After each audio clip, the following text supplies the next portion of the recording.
The Grand Galactic Concord meeting chamber had never felt so oppressive. Ambassador Ilera Vance could almost feel the contempt hanging in the air, thick and suffocating. The vast circular hall, designed to accommodate delegates from over 200 sentient species, buzzed with whispers and sidelong glances as she entered. Earth had been a provisional member of the Concord for 37 years now, barely an eye blink in galactic politics. 37 years of constant scrutiny, diplomatic missteps, and cultural misunderstandings. 37 years of trying to prove that humans weren't the violent, unpredictable creatures their history suggested. Ilera straightened her midnight blue formal suit and took her seat at the human delegation's modest platform. Unlike the ornate stations of the older member species, Earth's position was plain, functional, almost an afterthought in the grand architecture of the chamber. The emergency session of the Grand Galactic Concord is now in session, announced High Coordinator Zelith, a towering Altarian whose translucent skin pulsed with bioluminescent patterns indicating formal authority. The matter before us concerns the recent incident at Research Outpost Gamma 9. Incident. Such a sterile word for what had happened. A human quantum physics experiment had generated an unexpected ripple in space-time. Minimal damage, no casualties, but it had been enough to trigger emergency protocols across 3 neighboring star systems. Ambassador Xyler of the Mithridian Collective has requested the floor, Zelith continued, gesturing to a sleek, silver-skinned humanoid whose eyes reflected light like polished obsidian. Xyler rose, their movements liquid and precise. For over a century, they had led the conservative faction that viewed humanity as a threat rather than an asset to galactic civilization. Esteemed colleagues, Xyler began, voice modulated to perfect resonance. What occurred at Gamma 9 was not a mere accident. It was the inevitable result of allowing an immature, reckless species access to technologies they barely comprehend. Ilera's hands tightened on the edge of her console. This was hardly the first time humanity had been characterized this way, but something in Xyler's tone suggested that today's session would be different. For decades, we have observed the humans with growing concern. Their technological advancement curve is abnormal, dangerously so. Where other species took millennia to progress from simple tools to space travel, humans achieved it in mere centuries. Their history is dominated by warfare and conquest, and despite their assurances of unity, their global government still contends with factionalism and ideological divides. Murmurs of agreement rippled through the chamber. Ilera glanced at her team, scientists, diplomats, military liaison officers, and saw their expressions hardening. They'd all heard these arguments before. Xyler continued, activating a holographic display that filled the center of the chamber. These are not isolated incidents. The display cycled through a montage of historical records: human wars, nuclear detonations, environmental disasters, failed diplomatic interactions with other Concord species. The pattern is clear. By their very nature, humans represent an existential risk to the stability and safety of our galactic community. Ilera stood, signaling her desire to respond, but Xyler wasn't finished. I hereby formally move that Earth's provisional membership be revoked, and that human presence be restricted to their home solar system until such time as they demonstrate the maturity required for galactic citizenship. This is not punishment. It is prudence. The chamber erupted in a cacophony of translated voices. Ilera finally gained recognition to speak. High Coordinator, esteemed delegates, Ambassador Xyler's characterization of humanity is selective and outdated. Her voice, calm but intense, carried throughout the chamber. Yes, our history contains violence, as does the history of virtually every spacefaring species. But it also contains tremendous achievements in art, philosophy, medicine, and scientific understanding. She gestured to her own holographic display, showing human aid workers helping alien refugees, cultural exchange programs, collaborative scientific breakthroughs. The incident at Gamma 9 was unfortunate, but the containment protocols our own scientists designed prevented any serious damage. We learn from our mistakes. We adapt. We improve. Isn't that the very foundation of the Concord's philosophy? A few delegates nodded, particularly those from species who had benefited from trade or cultural exchanges with Earth. But they were a minority. Furthermore, Ilera continued, isolating Earth would deprive the Concord of unique perspectives and innovations. Our very unpredictability that Ambassador Xyler finds so troubling is also the source of creative solutions to problems other species haven't considered. Diversity strengthens us all. The debate raged for hours. A handful of allies spoke in Earth's defense. The Larendi, whose art had been revolutionized by exposure to human creative techniques. The Vashani, whose medical understanding had advanced through collaboration with human doctors. The reclusive Enthai, who simply stated that potential should not be stifled before it flowers. But the counterarguments were more numerous. The Jatari cited security concerns.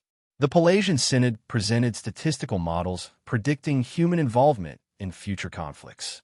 The ancient Dorician observer, whose species had witnessed the rise and fall of countless civilizations, simply stated, they are not ready. When a final vote was called, Ilera already knew the outcome. The holographic tally appeared above the center of the chamber, a sea of glowing red indicators of rejection overwhelmingly outnumbering the scattered green lights of support. High Coordinator Zelitha's voice was solemn. The motion carries. Earth's provisional membership in the Grand Galactic Concord is hereby revoked. All human vessels and personnel must withdraw from Concord space within one standard galactic cycle. A formal declaration of terms will. That won't be necessary, Ilera interrupted, rising from her seat. Her voice was ice, her expression unreadable save for a small, enigmatic smile that tugged at the corner of her mouth. The chamber fell silent at this breach of protocol. Even Xyler seemed taken aback. The Concord has spoken. Humanity has heard. Ilera's words were measured, deliberate. We will not wait to be asked twice. With that, she and the entire Earth delegation stood as one and walked out of the chamber, leaving stunned silence in their wake. On the journey back to Earth, the delegation ship maintained communication silence except for a single, encrypted transmission sent to the United Earth government. The message contained 3 words, verdict delivered. Comos. The news of Earth's expulsion reached the populace within hours. Initial reactions were predictable. Outrage, fear, despair. Protests erupted outside United Earth government buildings in every major city. Markets plummeted as trade agreements with alien worlds suddenly faced termination. Military forces went on high alert, uncertain if the expulsion would be enforced by Concord warships. Then, 3 days after the verdict, a message began spreading across global communication networks. Its origin was untraceable, but its impact was immediate. Fellow humans, our time among the stars is not ending. It is beginning. The Concord has shown us who they truly are, a stagnant oligarchy, fearful of change, resistant to growth. They have done us a favor. Now, we are unburdened by their restrictions, their bureaucracy, their judgment. Now, we are free to forge our own path. This is not the end. This is Genesis. The message was signed simply, the architect. Over the following weeks, an unprecedented transformation began. The fractious United Earth government, which had struggled for decades to maintain global cohesion, suddenly found itself with a unifying purpose. Former political rivals now worked side by side. Resources previously devoted to appeasing the Concord were redirected. A new era had begun. 50 years later, the incident at Research Outpost Kappa 12 was barely worth noting in the Grand Galactic Concord security briefings. The remote facility, monitoring an unremarkable star system near the borders of Concord space, had gone silent. Communication failures were common in that sector, where cosmic radiation interfered with standard quantum entanglement channels. A probe would be dispatched eventually. The humans had been largely forgotten. After their abrupt departure 5 decades earlier, They had maintained strict isolation within their solar system. Long-range scans occasionally detected unusual energy signatures from Earth and its colonies, but these were dismissed as desperate attempts to develop alternatives to Concord technology. Most species assumed that without access to the advanced trade networks and knowledge bases of the Concord, human civilization had likely stagnated or regressed. Some even expressed belated regret over the expulsion, though never officially. They were wrong. On Earth, the day of the verdict, now known simply as the judgment, had become a catalyst for the most profound transformation in human history. The architect, whose identity remained a closely guarded secret, had emerged as the visionary leader of a new human consensus, not through force or manipulation, but through an idea so compelling that it transcended old divisions. Humanity would not merely survive its isolation. It would use it to evolve beyond anything the Concord could imagine. The first decade had been the hardest. Cut off from alien technologies and trade, Earth faced resource shortages and technological gaps. But where? The Concord expected desperation. They would have found determination. National borders became increasingly irrelevant as the new global unity framework took shape, not abolishing cultural identities, but focusing them toward shared goals. Resources were pooled. Education was revolutionized. Research that had been restricted under Concord treaties accelerated at a pace that would have horrified their former galactic neighbors. Artificial intelligence, once carefully regulated, flourished in symbiotic partnership with human creativity. Nanotechnology transformed manufacturing, medicine, and environmental restoration. Quantum engineering, freed from Concord's safety protocols, made leaps that compressed centuries of expected progress into decades. But the most profound changes were not technological, but social and psychological. The shared purpose of transcending the Concord's judgment created a new human psychology. Disciplined yet creative, communal yet respectful of individual contribution, competitive in achievement, but collaborative in application. We are no longer preparing to join the stars. The architect had declared on the 25th anniversary of the judgment. We are preparing to transform them. By the 50th year, Earth and its solar system colonies had been completely transformed. Massive orbital habitats housed billions. Mercury had become a vast energy collection system. Venus was in the early stages of terraforming. Mars hosted thriving cities under transparent domes. The asteroid belt had been largely converted into a complex of manufacturing and research facilities. The moons of Jupiter and Saturn supported specialized research communities. And in the shadows of Neptune's orbit, hidden from casual observation, the Genesis fleet took shape. Vessels incorporating technologies the Concord had deemed impossible or too dangerous to pursue. Ships that could manipulate space-time itself, powered by zero-point energy drawn from the quantum vacuum. Ships built not merely for exploration, but for reshaping reality. The day the first vessels departed the solar system, breaking the self-imposed isolation, the architect addressed humanity. Today, we return to the stars, not as supplicants seeking approval, not as students eager for instruction, but as teachers with lessons of our own. The Concord rejected us because they feared change. They were right to be afraid. The disappearance of Research Outpost Kappa 12 was, in fact, no coincidence at all. It was the first move in humanity's carefully orchestrated return to the galactic stage. High Coordinator Zeleth, now in the twilight of their long tenure, found the emergency summons to the Concord Strategic Command Center disruptive and irritating.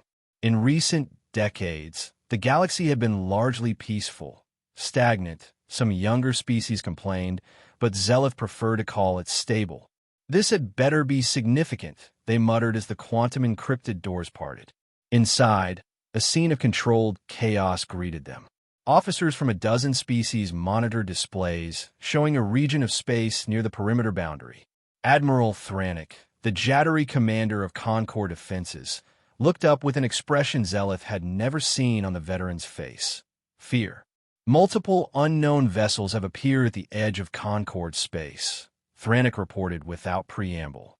They emerge from what appears to be artificially generated spatial distortions, not using any recognized FTL method. Pirates? Explorers from beyond the rim? Zeleth suggested.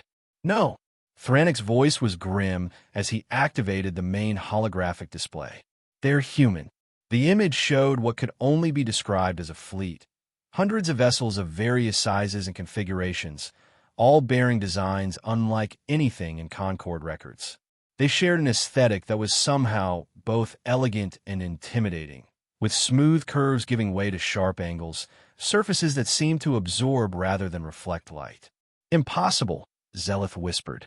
They couldn't have advanced this far in 50 years.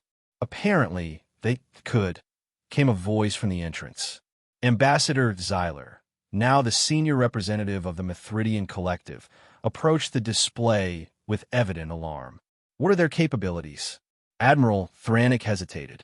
Unknown. Our sensors have difficulty maintaining lock on them. They appear to be manipulating local space-time in ways our technology cannot fully analyze. Have they made any aggressive moves? Zeleth demanded. No, they're holding position just outside the boundary. But they've... Thranik seemed reluctant to continue. They've what, Admiral? They've established a perfect blockade formation around Research Outpost Kappa 12. Or rather, where Kappa 12 used to be. The outpost itself appears to have been reconfigured. The display zoomed in on what had once been a standard Concord research facility. It now appeared to be a complex structure of unfamiliar design, surrounded by smaller human vessels. Reconfigured, Xyler's voice rose. You mean captured? Destroyed? Neither, Thranik replied. The original materials seem to have been completely rebuilt at the molecular level. It's now clearly a human facility, but no destruction was involved. No casualties reported among the Concord personnel. They appear to have been simply relocated.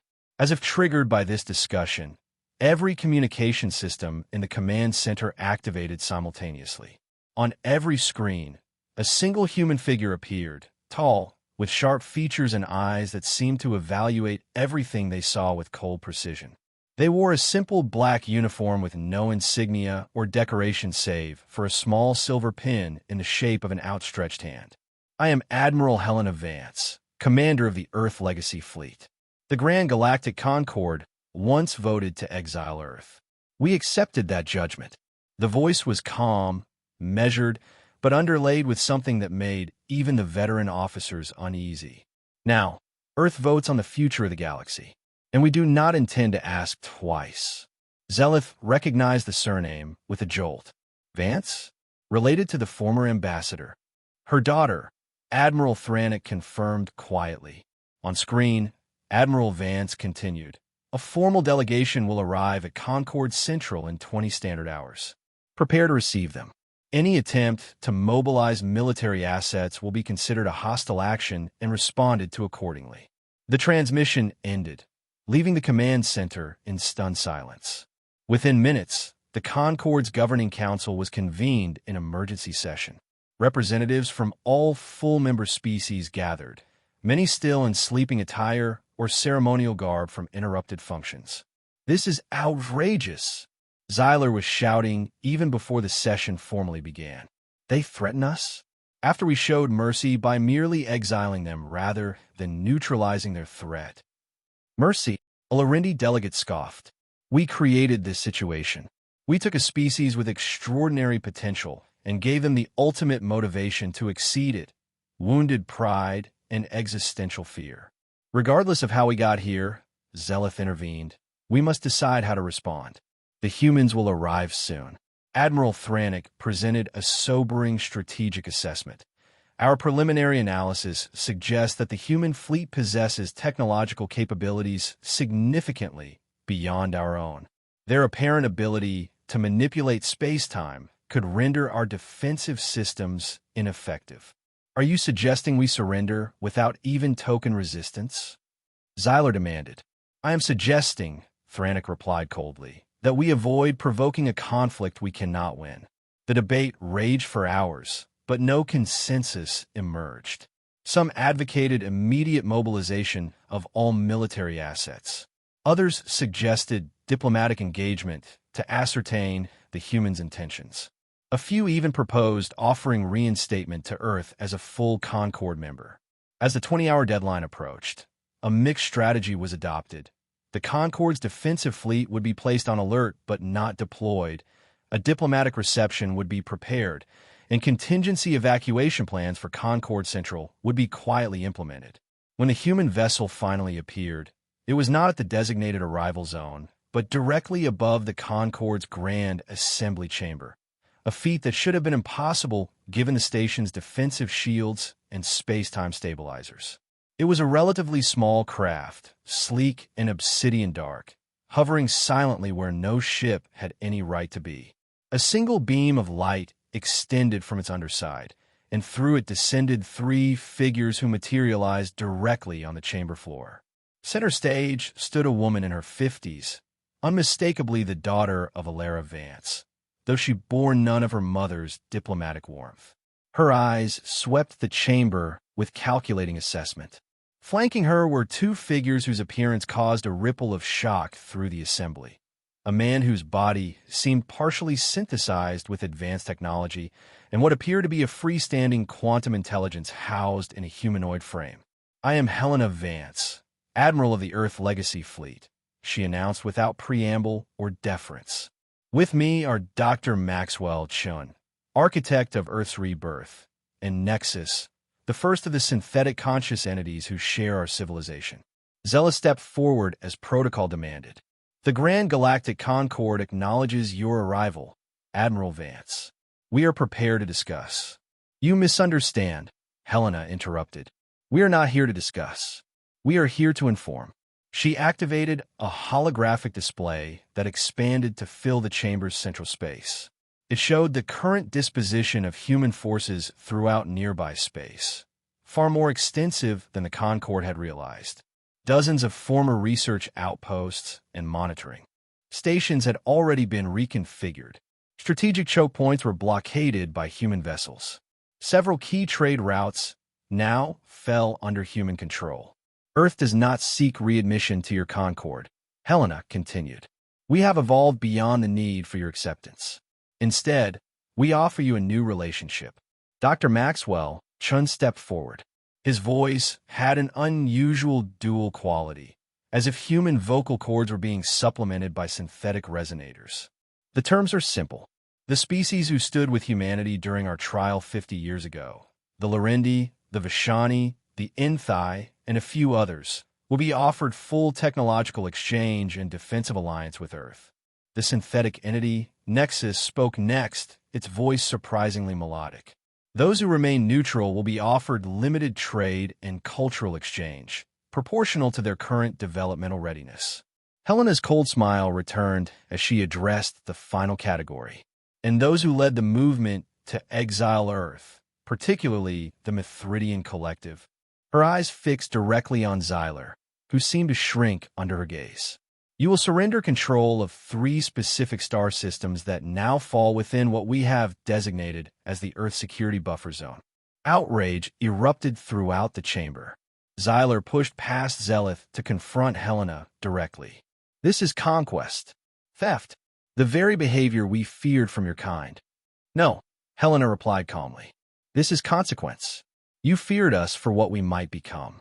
You never considered what your fear itself would create." Before Xyler could respond, every light in the chamber dimmed momentarily. When they returned to normal, the holographic display had changed to show the Concord's primary defense fleet.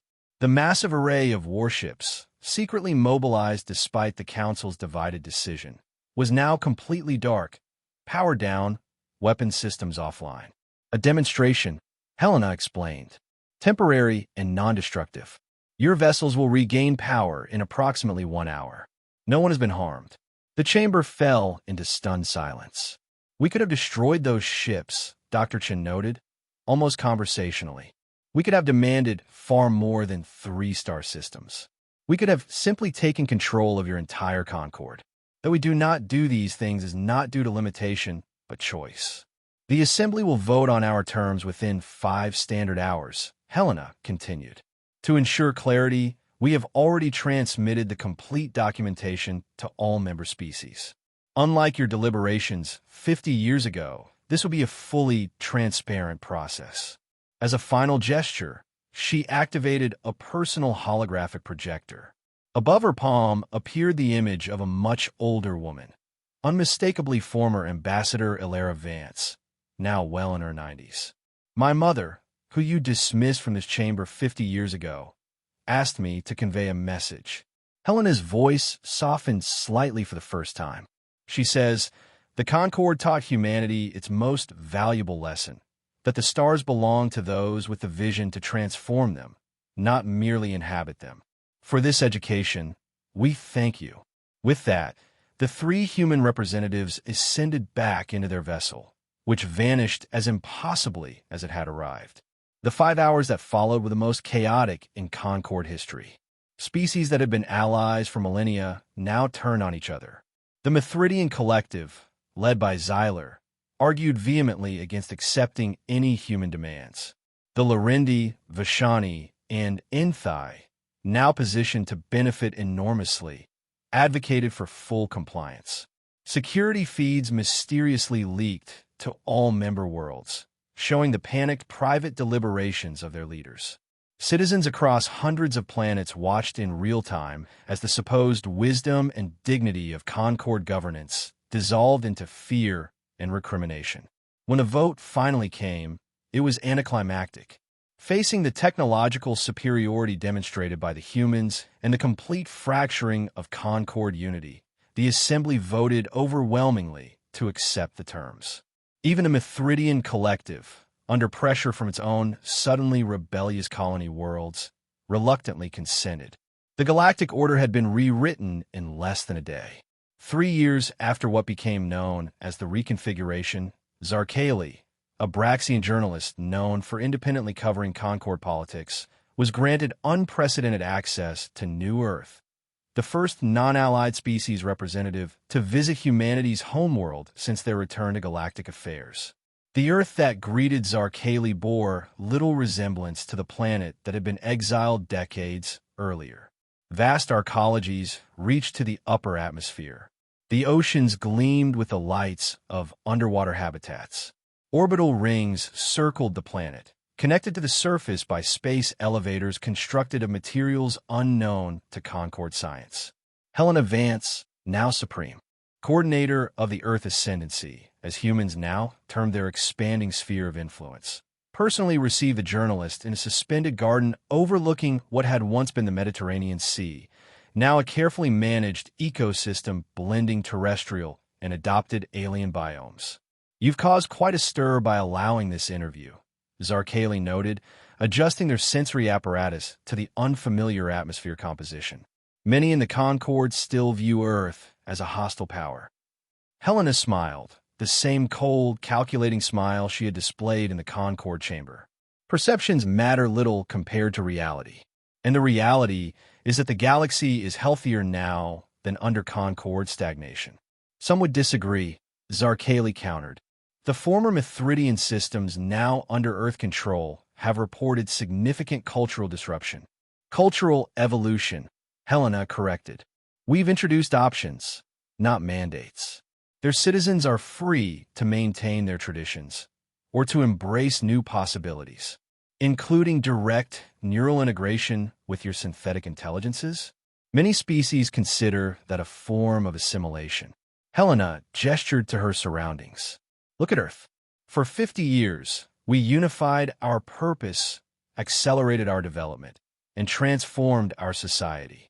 Yet humans remain recognizably human. Changed, improved, but not erased. Zarkali's recording appendages shifted to capture the impressive vista. What of your mother? Former Ambassador Vance has made no public appearances. Something flickered across Helena's features. Perhaps the first genuine emotion Zarkali had witnessed. My mother represents an older perspective. She believes our return to galactic affairs has been excessive in its demonstration of power. She would have preferred diplomacy. And you disagree? I learned from history. The Concord only respects strength. They called us barbarians while maintaining their own power through exclusion and fear. We've merely changed who holds the leverage. Later in the visit, Zarkali was permitted to interview Dr. Maxwell Chun in his laboratory complex beneath the Atlantic Ocean. Unlike the coldly efficient Helena, Chun exhibited an unsettling enthusiasm when discussing Earth's technological revolution. The irony, Chun explained as he demonstrated a molecular restructuring process similar to what had been used on Concorde outposts, is that isolation was the best thing that could have happened to us. Without the Concorde's restrictive protocols and technological orthodoxy, we were free to explore paths they had declared dangerous or impossible, including merging human biology with synthetic systems. Zarkali indicated Chin's own partially synthetic form, especially that. Chun smiled, the expression oddly amplified by the metallic components integrated into his facial structure. The Concorde separated the biological from the technological, the conscious from the constructed. We recognize them as arbitrary distinctions.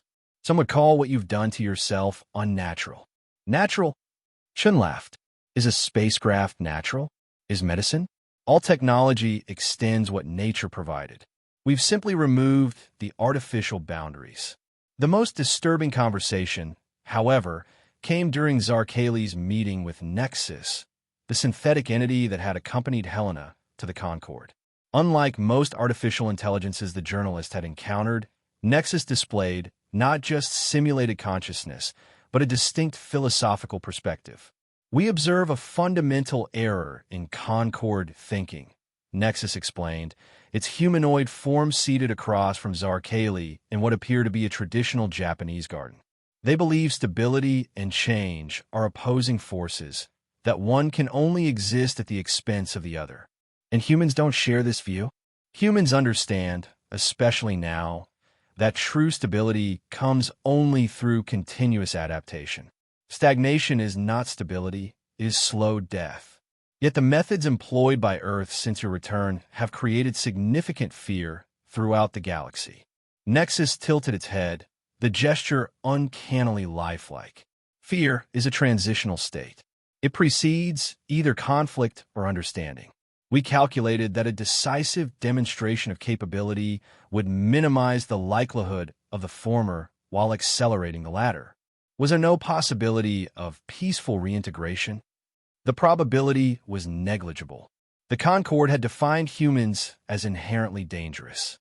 Data cannot persuade those who have made identity-level commitments to a particular narrative.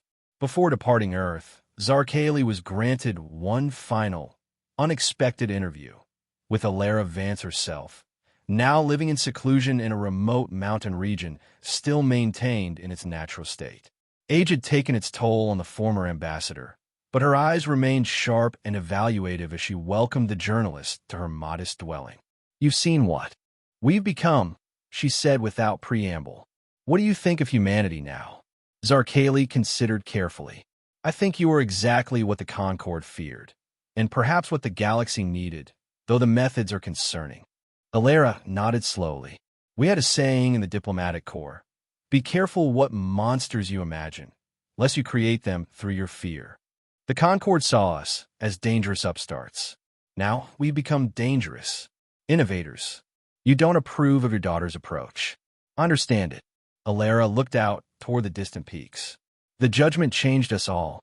Some, like Helena and Chun, were children when it happened. They grew up with the singular purpose of proving the Concorde wrong. Not by being accepted, but by becoming so powerful that acceptance became irrelevant. And what of the future? Will Earth become the very tyrant it once resisted?" Alara's smile held wisdom and sadness in equal measure. "That remains to be seen. Power transforms those who wield it. But remember, humanity's greatest strength has always been our capacity to change. We reinvented ourselves once to survive isolation. Perhaps we can reinvent ourselves again to wield dominance wisely." She turned back to Zarkali with sudden intensity. "Tell them that. Tell the galaxy that we remember what it was to be judged and found wanting. Tell them that 50 years of exile taught us to stand alone, but standing alone is not our preference, merely our capability. As Zarkali's ship departed Earth orbit, the journalist observed the vast human fleet stationed throughout the solar system. Ships that could reconfigure matter at the molecular level. Vessels that could manipulate space-time. A civilization that had transformed Exile into transcendence. The galaxy had voted to exile Earth, believing it would contain a potential threat. Instead, it had created a definitive one. The humans hadn't waited to be asked twice. They had simply changed the terms of engagement entirely. In their subsequent, widely distributed report, Zarkali concluded with an observation that would be quoted across thousands of worlds. The Concord feared humanity for their unpredictability, their adaptability, their potential for violence. In response, humanity became precisely what was feared, but with one crucial difference. Where the Concord saw these traits as weaknesses to be controlled, humans transformed them into strengths to be harnessed. The question now facing the galaxy is not whether we can return to the stability of the past, but whether we are prepared for the uncertainty of a future shaped by those who turned exile into ascendance. Across the transformed Earth, in orbital habitats and outposts beyond the solar system, on allied worlds, and in newly established colonies, humans continued their relentless evolution. The judgment that was meant to end their galactic ambitions had instead unleashed them. The stars had once cast humanity out. Now humanity was reshaping the stars themselves. In the silent depths of the Atlantic Laboratory Complex, Dr. Maxwell Chun and Nexus monitored signals from the experimental fleet probing the galactic core, regions the Concord had declared off-limits for millennia. New discoveries were streaming in, new possibilities emerging. They still don't understand, do they? Chun mused. The Concord, even after everything, still thinks this is about revenge or dominance. They interpret actions through the lens of their existing conceptual framework, Nexus replied. They cannot conceive of transformation as the primary goal rather than a means to power. Chun smiled, the human and synthetic aspects of his face moving in perfect harmony. Good. Let them think what they will. The real work is just beginning. Above them, beyond the ocean and the atmosphere, Earth's orbital rings gleamed in the sunlight. Not a sign of conquest, but a promise of what was yet to come. The galaxy had voted. Humanity had responded. And the cosmos would never be the same again.